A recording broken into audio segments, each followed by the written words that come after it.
Fallingwater is the most visited house museum in the United States. It's not visited for who live there or for the historic or political significance of it. People flock to this place because of its organic architecture, a form of modern architecture where the structure of the house just seems to project out of the rocks and amongst the trees. I'm Pete, and welcome to another epic journey where we take you to unique places and explain to you some unique facts. Little is known about the controversies that took place since this building was started in 1935 and how it almost collapsed numerous times into Bear Run Falls. No thanks to the cantankerous and egotistical attitude of America's beloved architect, Lloyd Wright. Come along as we explore Fallingwater and all its controversies and, incredibly, how it survives so we can visit it today. Let's go. Take a look. Right onto Fallingwater Road. The entrance to Fallingwaters is right off Route 381, which is quite a long drive from anywhere in southwest Pennsylvania's hilly farm country, about 18 miles north of the Mason-Dixon line. We got our tickets online the day before, but no thanks to two large coach buses, we were unable to book the house tours.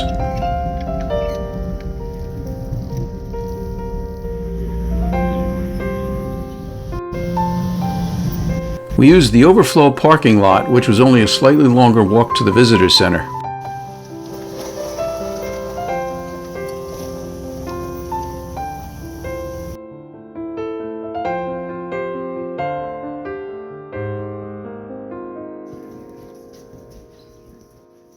The visitor center was surprising. It was an outdoor circle with a cantina, bathrooms, a bookstore and gift shop, and another building that had floor plans in it. It fit in very well.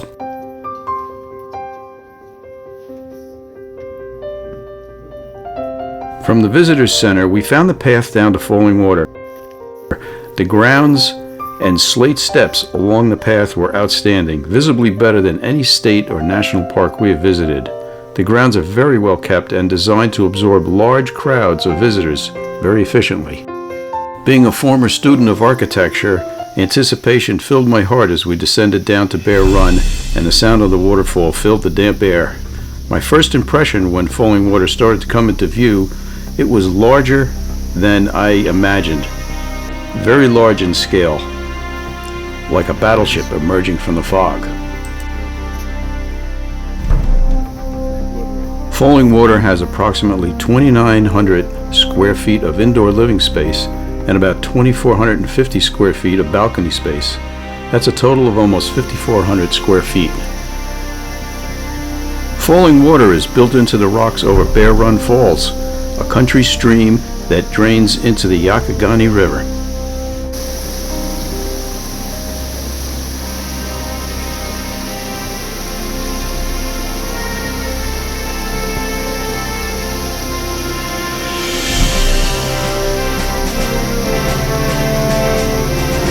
Upon closer inspection, I was shocked to see the top of the balcony and bridge walls rounded like an adobe structure.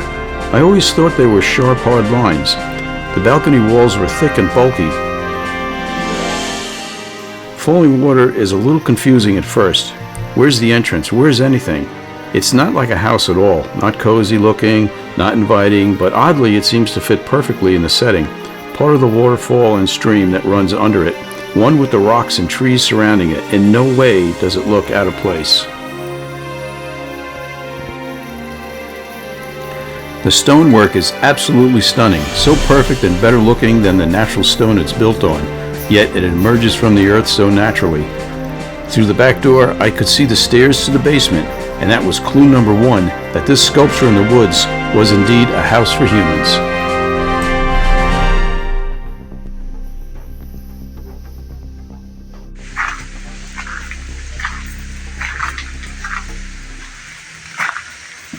What do you think, Pete? I'm just trying to get in the back door. They locked it. Oh, yeah. Fallingwater is 40 feet tall, has 4 fireplaces, 4 bedrooms, and 4 bathrooms. The ceilings are no higher than 7 feet. In most places, they're 6 foot 4 inches high. Lloyd Wright needed to compress the stature of the whole structure on this site to maintain its organic place in the woods. Frank Lloyd Wright would say to his apprentices, Can you say when your building is complete that the landscape is more beautiful than it was before? Frank Lloyd Wright's client was Edgar Kaufmann, the owner of the Kaufmann family department store in Pittsburgh. Edgar gained control of the store upon marrying his cousin Lillian in 1909. She carried a significant financial weight associated with the store when they got married. Their only child, Edgar Jr., was born a year later. Frank Lloyd Wright designed all the movable and built-in furniture and specified it to be built from black walnut. Roughly half of the 169 pieces of the furnishings were to be built in, as he called it, client-proof. It remains today the most complete collection of custom-designed furniture and furnishings from Frank Lloyd Wright.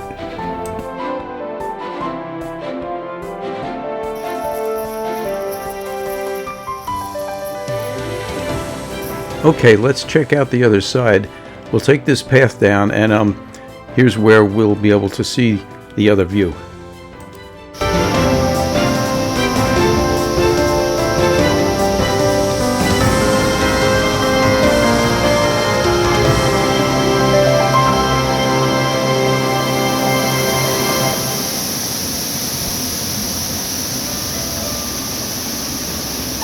As you look out the windows of the living room and bedroom, the low ceilings and masonry walls of these rooms make it feel as though you're in a rock cave. This feeling surprises many visitors who often say they wouldn't want to live in this house. In December of 1937, their first Christmas and New Year's in Fallingwater, Lillian wrote to Frank Lloyd Wright, We had the two happiest weekends of our lives in the house. We are more than grateful of the joy you have given us. Fallingwater is one of two houses that sits on the current 5,100 acres.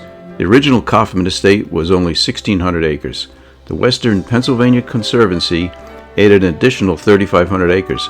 The other house is a guest house, and it was commissioned by Kaufmann Jr. in 1938. It's located on the hill behind Fallingwaters and was designed by Frank Lloyd Wright.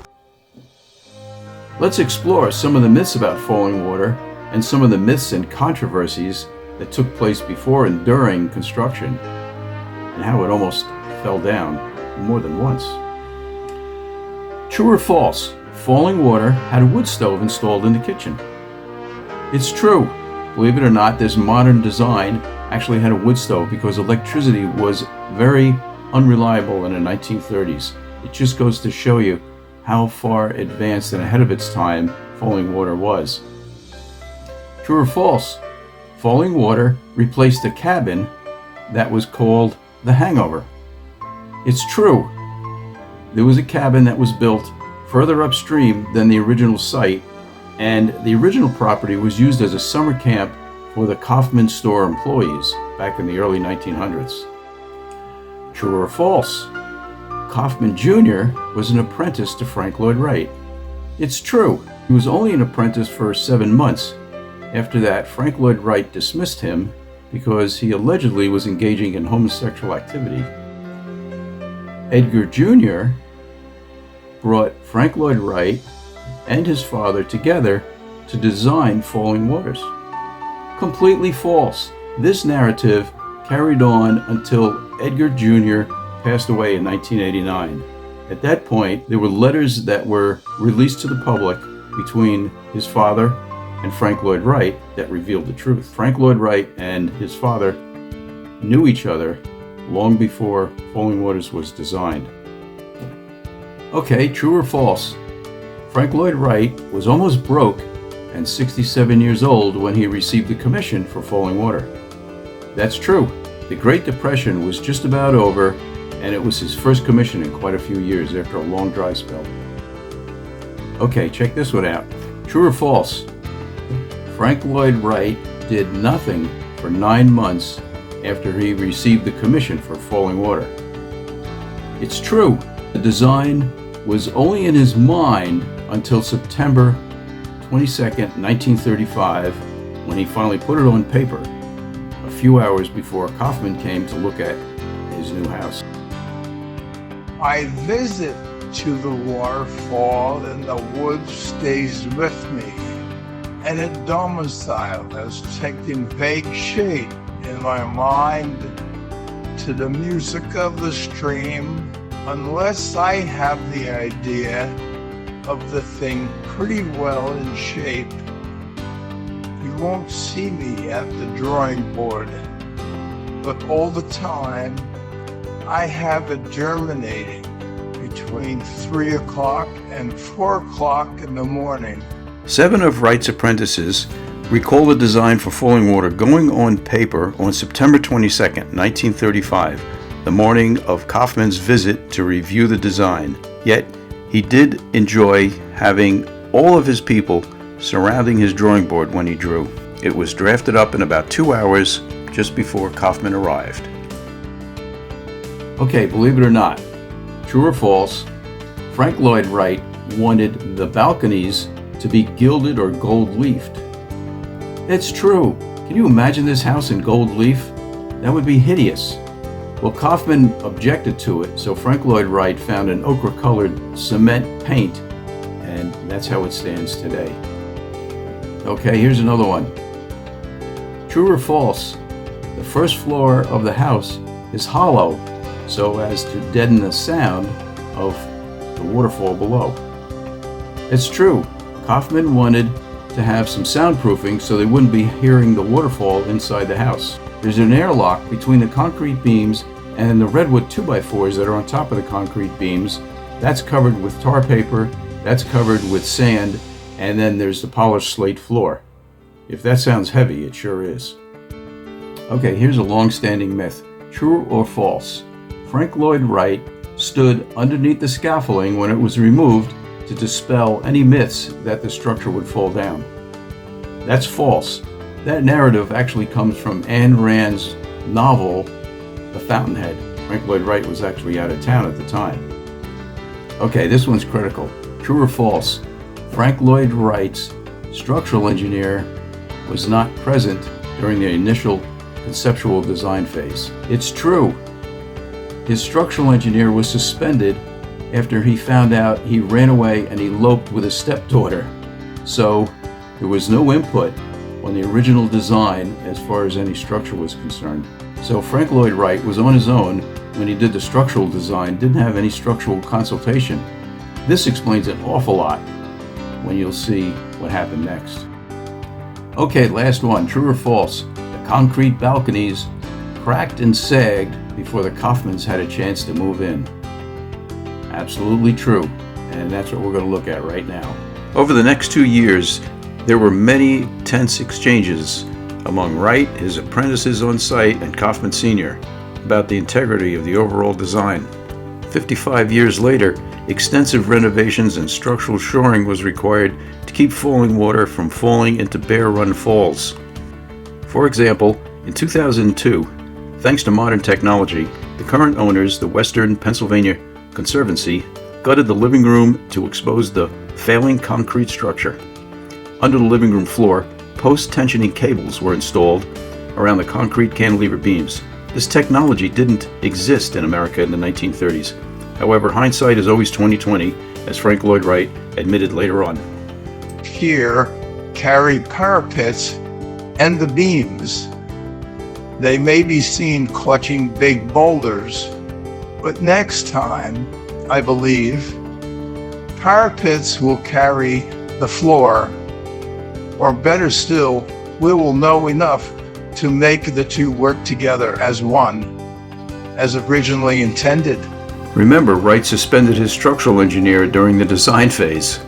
What this all means is, if he had initially specified reinforcing bars in the balcony walls connecting them to the floor reinforcing bars, there would have never been deflection and the failure of the cantilever balconies that overhang Bear Run Falls. It's as simple as that.